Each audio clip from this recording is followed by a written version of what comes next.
CM Uddhav Thackeray ने Facebook live करते हुए इस्तीफे का ऐलान कर दिया। उन्होंने शिंदे गुट के गिले शिकवों पर अपनी बात रखी और कहा कि आपको अपनी बात ठीक तरह से रखनी चाहिए थी। उद्धव ने कहा कि जिनसे धोखे की आशंका थी वे साथ रहे। उन्होंने कांग्रेस की कार्यकारी अध्यक्ष सोनिया गांधी और एनसीपी के मुखिया शरद पवार को धन्यवाद कहा। उद्धव ठाकरे के इस्तीफे के बाद बीजेपी ने मिठाई बांटी। पूर्व मुख्यमंत्री देवेंद्र फडणवीस के साथ राज्य बीजेपी प्रमुख चंद्रकांत पाटिल और पार्टी के अन्य नेता मुंबई के ताज प्रेसिडेंट होटल में विधायक दल की बैठक के लिए पहुंचे। इस दौरान में खुशी जाहिर की। छतरपुर के बोरवेल में गिरे बच्चे को सुरक्षित बाहर निकाल लिया गया। एसडीआरएफ और सेना की टीम रस्सी के सहारे खींचकर बच्चे को बाहर निकाला। करीब 20 फीट गड्ढे में मासूम दीपेंद्र यादव फंसा था, जिसके बाद कुछ ही घंटे में बच्चे का रेस्क्यू किया गया।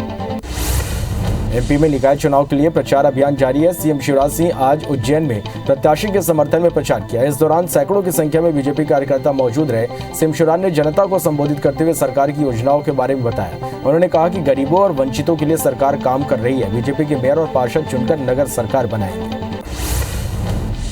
उदयपुर की घटना के बाद गृह मंत्री नरोत्तम मिश्रा ने डीजीपी को कानून व्यवस्था के मद्देनजर सभी जगह नजर रखने के निर्देश दिए। साथ ही कहा कि उदयपुर की दर्दनाक घटना दरिंदगी की इंतहा है। गहलोत सरकार में कांग्रेस की तुष्टीकरण की नीति के चलते वीरों की भूमि राजस्थान का तालिबानीकरण हो रहा है।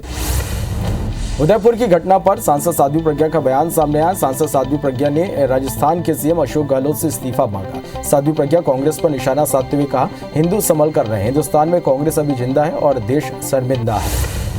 उदयपुर की घटना पर पूर्व सीएम दिग्विजय सिंह का बयान सामने आया। दिग्विजय सिंह ने ट्वीट कर पुलिस की कार्रवाई पर सवाल उठाया। दिग्विजय सिंह ने दोषी पुलिसकर्मियों पर भी कार्रवाई करने की अपील की। दिग्विजय सिंह ने राजस्थान के सीएम अशोक गहलोत से कार्रवाई करने को कहा। उदयपुर में हुए हत्याकांड के विरोध में आज भोपाल में संस्कृति बचाओ मंच ने राजस्थान के सीएम अशोक गहलोत के खिलाफ प्रदर्शन करते हुए उनका पुतला फूंका। स्मार्ट सिटी में संस्कृति बचाओ मंच के कार्यकर्ताओं ने जमकर नारेबाजी करते हुए आरोपियों के खिलाफ ऐसी सजा की मांग की। एआईएमआईएम अध्यक्ष असदुद्दीन ओवैसी ने उदयपुर की घटना की निंदा की। उन्होंने कहा कि राजस्थान सरकार इस मामले में सख्त कार्रवाई करे। उन्होंने गहलोत सरकार पर निशाना साधा। उन्होंने कहा कि अगर सरकार चौकस रहती तो यह घटना नहीं होती। ओवैसी इन दिनों मध्य प्रदेश की सियासत में जमीन तलाश रहे हैं। भोपाल में प्रेस कॉन्फ्रेंस कर विधानसभा चुनाव लड़ने का भी ऐलान उन्होंने कर दिया।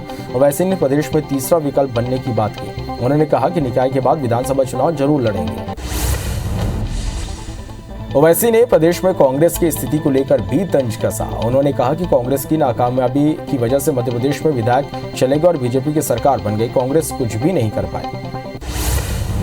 राजस्थान के उदयपुर में हत्याकांड के विरोध में सर्व हिंदू संगठन ने जगदलपुर के गोल बाजार चौक में कट्टरपंथी का पुतला दहन किया और आरोपियों को फांसी की सजा देने की मांग की। भारतीय जनता युवा मोर्चा के जिला अध्यक्ष अविनाश श्रीवास्तव ने कहा कि यह निंदनीय कृत्य है, जिसका भारतीय जनता पार्टी कड़े शब्दों में निंदा करती है।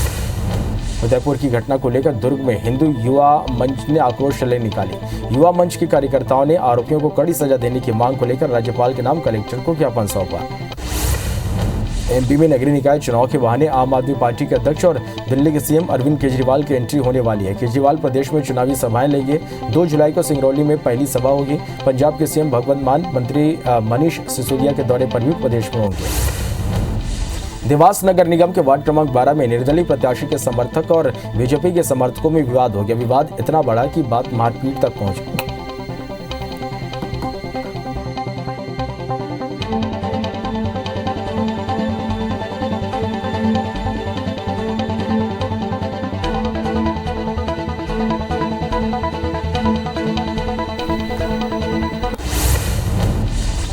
बुरहानपुर जिले के ग्राम खातला में मतदान के दिन बैलेट पेपर पर चुनाव चिन्ह बदले जाने का मामला सामने आया। चुनाव चिन्ह बदल जाने से सरपंच प्रत्याशी सखाराम चौहान की चुनाव में हार हो गई। इसकी शिकायत पीड़ित ने जिला निर्वाचन अधिकारी से की है। वहीं चुनाव निरस्त की मांग को लेकर कोर्ट भेजी जा रही है।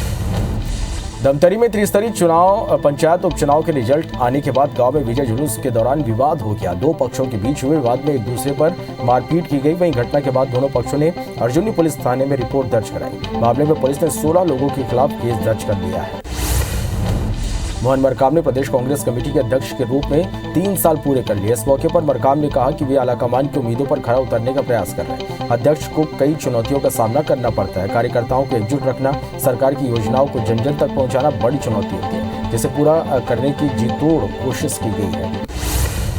आदिवासी नेता और झारखंड की पूर्व राज्यपाल द्रौपदी मुर्मू को राष्ट्रपति उम्मीदवार बनाए जाने पर जगदलपुर में जनजाति गौरव समाज में खुशी जाहिर की। उन्होंने एनडीए के फैसले को आदिवासियों के हित में बताया। भाजपा प्रवक्ता केदार कश्यप ने कहा, देश आजादी का अमृत महोत्सव मना रहा। इस दौरान किसी महिला आदिवासी को राष्ट्रपति पद का उम्मीदवार बनाया जाना बेहद खास है। केंद्र सरकार की अग्निपथ योजना का कांग्रेस लगातार विरोध कर रही है। इसी कड़ी में जगदलपुर के बीजेपी कार्यालय में पूर्व विधायक संतोष बापना ने कहा कि कांग्रेसी नेता देश भर में अग्निपथ के खिलाफ माहौल खराब करना चाहते हैं। विक्रम मंडावी ने युवाओं को उकसाते हुए छत्तीसगढ़ में उग्र प्रदर्शन करने की बात कही। अग्निपथ योजना के विरोध के बीच बीजेपी लगातार युवाओं को समझाने का प्रयास कर रही है। अंबिकापुर में मीडिया से बात करते हुए पूर्व गृह मंत्री रामसेवक पैकरा ने कहा कि अग्निपथ योजना को लेकर विपक्षी पार्टी भ्रम पैदा कर रही है, जिसके कारण युवा प्रदर्शन कर रहे हैं। खाद्य मंत्री अमरजीत भगत ने भाजपा नेताओं को नसीहत देते हुए कहा कि भाजपा नेताओं को देश के युवाओं के भविष्य और देश की सुरक्षा के साथ खिलवाड़ नहीं करना चाहिए। उन्होंने कहा, ये युवाओं के साथ छलावा है और उनकी जान जोखिम में डालने वाली योजना है। दुर्ग में अग्निवीर योजना को लेकर भाजपा के पूर्व विधायक लाभचंद बापना ने प्रेस कॉन्फ्रेंस की। इस दौरान उन्होंने कहा कि अग्निवीर योजना से युवाओं को लाभ मिलेगा। उपद्रव के पीछे कांग्रेस का हाथ है। कांग्रेस युवाओं को गुमराह कर रही है। भिलाई में बीजेपी की राज्यसभा सांसद सरोज पांडे ने सरकार पर तंज कसते हुए कहा कि राज्य सरकार ने जो भी वादे किए वो पूरे नहीं किए। युवाओं को बेरोजगार भत्ता देने के लिए भी वादा किया गया था, जो पूरा नहीं हुआ। कांग्रेस पार्टी केवल और केवल वोट की राजनीति कर रही है।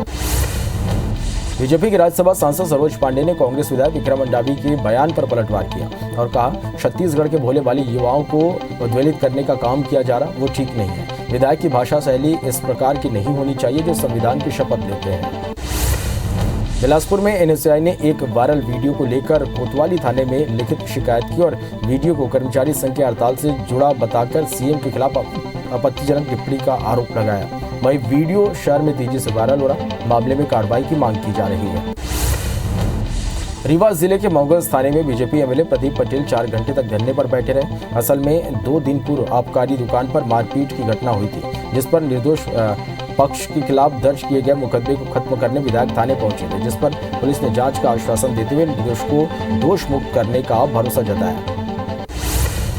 बिलासपुर हाईकोर्ट ने आरक्षण की सीमा को 50% से बढ़ाकर 58% किए जाने की याचिका दायर की थी, जिस पर याचिकाकर्ताओं की ओर से बहस पूरी हो चुकी है। शासन की ओर से महाधिवक्ता ने बहस शुरू की। अगली सुनवाई सोमवार 4 जुलाई को निर्धारित की गई है। बिलासपुर हाईकोर्ट में बदहाल सड़कों को लेकर याचिका दायर की गई है, जिस पर सुनवाई के दौरान राष्ट्रीय राजमार्ग अथॉरिटी ने हाईकोर्ट में शपथ पत्र पेश किया। अथॉरिटी ने पेंड्रीडीह ओवरब्रिज के निर्माण पूर्ण होने की जानकारी दी और आगामी 7 जुलाई तक यात्रा शुरू होने की जानकारी भी दी है। हाईकोर्ट ने डॉक्टर प्रमोद महाजन को बिलासपुर सीएमएचओ के पद से हटाने के आदेश पर अंतरिम रोक लगा दी। कोर्ट ने सरकार और स्वास्थ्य परिवार कल्याण विभाग को नोटिस जारी कर जवाब भी मांगा है। सरकार ने 24 जून को महाजन को सीएमएचओ के पद से हटाने का आदेश जारी किया था।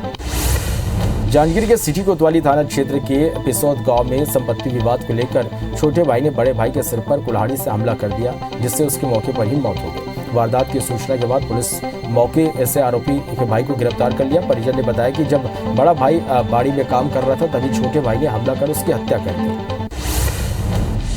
डोंगरगढ़ में राहगीरों से लूट की वारदात को अंजाम देने वाले 4 आरोपियों को गिरफ्तार किया गया, जिसमें 2 नाबालिग हैं। आरोपियों के पास से 1200 रुपए और एक बाइक जब्त की गई। बता दें कि बीते दिन ग्राम सिरपुर निवासी अपने साले के साथ महाराष्ट्र जा रहे थे, तभी आरोपियों ने उनके साथ लूटपाट की, साथ ही उन पर चाकू से हमला किया गया। सतना में रीवा लोकायुक्त ने जिला शिक्षा केंद्र में पदस्थ सहायक परियोजना समन्वय अधिकारी को 20,000 की रिश्वत देते रंगे हाथों गिरफ्तार किया। उन्होंने सर्व शिक्षा अभियान के तहत बने छात्रावास में मरम्मत के लिए बिल के भुगतान के एवज में रिश्वत की मांग की थी, जिसकी शिकायत पर लोकायुक्त ने कार्रवाई की। आगर मालवा के बड़ौद में लवारिस हालत में सोसाइटी सेल्समैन की लाश मिलने के बाद विवाद बढ़ता जा रहा। आक्रोशित लोगों ने सुबह से ही नगर बंद रखकर अपनी नाराजगी जाहिर की। परिजनों का आरोप है कि मृतक गोविंद राठौर की हत्या की गई, जिस पर आरोपी के खिलाफ कार्रवाई होनी चाहिए।